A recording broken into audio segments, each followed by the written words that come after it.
E aí, pessoal, tudo bem? Bom, tive alguns problemas nesses dias e não consegui gravar vídeo sobre o pós-jogo do Brasil. Que, vamos ser sinceros, um jogo contra o Haiti não é muito do parâmetro que a gente precisa ter no jogo de Copa do Mundo. Mas foi uma vitória boa, Matheus Cunha se provou realmente que é muito melhor que o Thiago, como a maioria das pessoas já sabiam. E agora o teste é contra a Escócia. A Escócia, que a gente pode ver o retorno do Neymar. E também a crise que se gerou da situação do Rafinha, que até o Vampeta, saudoso volante corintiano, atuou no Flamengo bem mal e mal, mas é um grande jogador da história do Brasil, campeão do mundo 2002, relatou sobre a condição do Rafinha, de como está a situação dele na família. Bom, melhora do Rafinha, desejo tudo de bom na carreira dele. Fico triste que alguns brasileiros tenham se sentido felizes ao ver um jogador nosso machucado, mas isso não justifica a péssima atuação que ele estava tendo. Então eu espero que ele tenha uma boa recuperação, que se voltar, que volte melhor do que estava agora. Bom, voltando ao jogo do Brasil, como vocês podem ver, eu estou assistindo aqui o jogo da Argentina porque hoje é segunda-feira, exatamente às 1h47 da tarde. E a Argentina acabou de fazer o gol com o Messi se tornando o artilheiro, maior artilheiro da história das Copas do Mundo masculinas. Que tem uns mimizentos de plantão aí falando que a Marta é a maior artilheira da Isso não tá errado, não. A Marta é a melhor artilheira das Copas do Mundo. Beleza. Mas não confunda alho com bugalho. Ela é do feminino.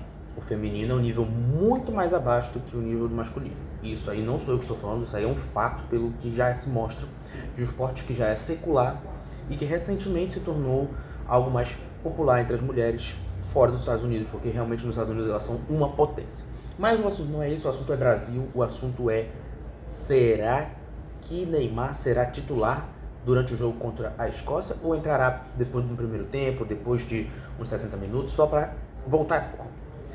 Bom, as últimas notícias foram que hoje era o período de férias da seleção, hoje não teria treino, e o treino deles seria justamente com o retorno das atividades do coletivo do Neymar.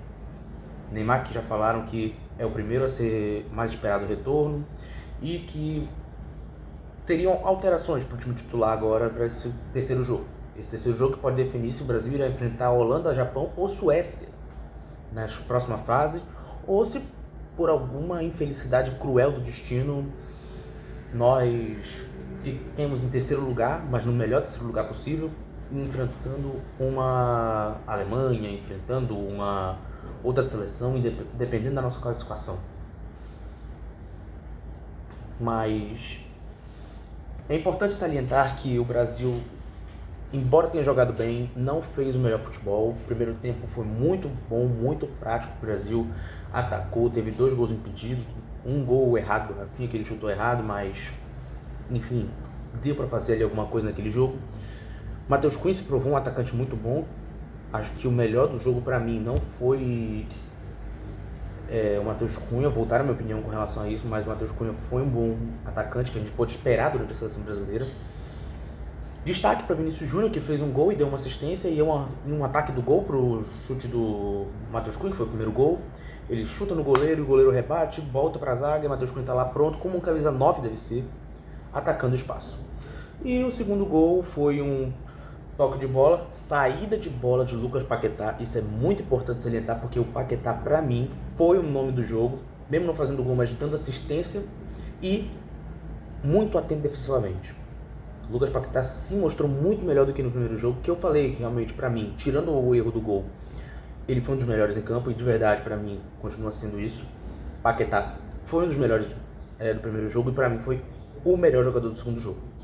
Vinícius Júnior, mesmo tendo feito 2 gols, não participou defensivamente como a gente esperava, muito isolado no canto no segundo tempo, e tanto que foi substituído, mas fez uma excelente partida. O Brasil inteiro fez uma excelente partida. Eu acredito que o mais abaixo ainda continua sendo o Casemiro, porque o Casemiro, querendo ou não, ainda está muito fora de forma, não corre, mas deu uns 2 desarmes ali muito bonitos que poderiam ser facilmente comparados aos desarmes que ele fazia na época do Real Madrid dele.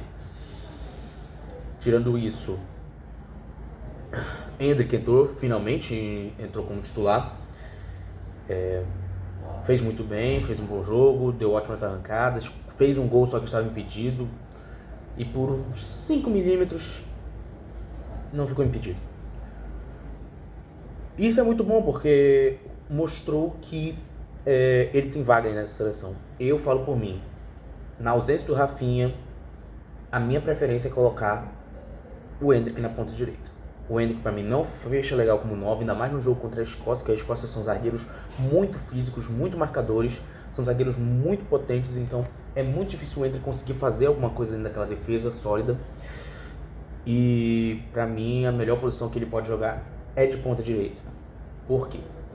Matheus Cunha saindo para marcar, fica Vinícius Júnior e Endrick como se fossem dois atacantes, e Matheus Cunha armando o jogo.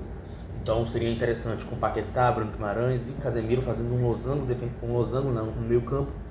Eu acho que seria a melhor escalação possível para o Brasil hoje, com dois atacantes, mas os dois atacantes atuando como pontas e não como centrais. Agora, a situação do Casemiro. O Casemiro, mais uma vez, não fez um jogo legal, fez um jogo um pouco abaixo, embora tenha jogado os 90 minutos, mas foi um jogo ainda abaixo do Casemiro. Ele merecia ter mais minutos, merecia ter mais chances, mas vemos que realmente não dá para mais o Casemiro estar lá dentro atuando como um volante da seleção brasileira. Isso me deixa triste, por um volante que eu vi atuar desde pequeno no São Paulo, em 2012, 2013, e que saiu muito cedo aqui do Brasil, escorraçado do time de São Paulo em 2014, e tomou ares imundos no Real Madrid, no Porto, e se provou um dos melhores volantes que nós tivemos na última geração. Isso, sem dúvida, a gente pode afirmar que foi um dos maiores volantes que a gente teve na última geração. Agora, Ryan entrou muito bem no jogo, fez um jogo correto. Acho que os destaques são esses, não tem muito a se destacar mais. O Danilo, muito sólido na defesa, fez o trabalho certo que precisava fazer lá. Não era lembrando, considerando que era contra o Haiti. O Haiti não é uma seleção forte, não é comparável em nada com o Marrocos. Inclusive, espero que Marrocos aplique uma goleada no Haiti, assim como o Brasil poderia ter aplicado uma goleada nesse jogo. E eu espero um jogo duríssimo contra a Escócia do Brasil. A Escócia não é um adversário fácil, como muita gente pensa que ganhou de 1-0 do Haiti. A Escócia é um time muito físico defensivamente, mas não é tão bom ofensivamente. Tem o McTominay, tem outros jogadores do Duac, tem craques ali das posições, mas que nenhum deles é comparável nem de perto com qualquer tipo de jogador da nossa seleção. Nenhum deles é comparável com o nosso time. Então o Brasil ele tem que jogar bem para poder ganhar da Escócia, porque se vacilar, esse jogo ainda vai pro saco. O jogo será amanhã. Amanhã não. Hoje é segunda-feira, então quarta-feira será o jogo, às 6 horas da tarde, horário de Manaus, 7 horas, horário de Brasília. Tentarei fazer o pós-jogo após o final do jogo do Brasil, mas não garanto estar com os equipamentos no dia, então deixarei para quinta-feira fazer todo o pós-jogo.